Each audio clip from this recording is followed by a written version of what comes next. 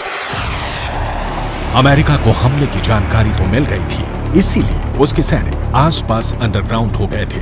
तब ईरान ने फतह मिसाइल का ही एक पुराना वर्जन इस्तेमाल किया था, और अमेरिका के एयर डिफेंस सिस्टम इस मिसाइल को रोकने में नाकाम रहे थे। ईरान ने ऐसी करीब 20 मिसाइलें दागी थी। ये जहां गिरी वहां ऐसे ऐसे गड्ढे बने, और 100 से ज्यादा अमेरिकी सैनिकों को धमाकों से गहरा सदमा पहुंचा था।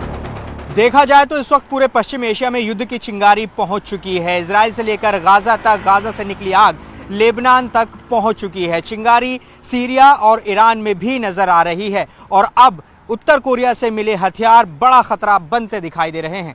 If they go strong, if they're not defeated, they will derail this process. They will imperil the entire Middle East. If the Middle East falls to the axis of terror, Europe will be next, and no one will be safe. This is not a local battle. This is a global battle. The paramount need is to defeat this axis. That battle is now being waged by us against Hamas in Gaza. There is no substitute for victory.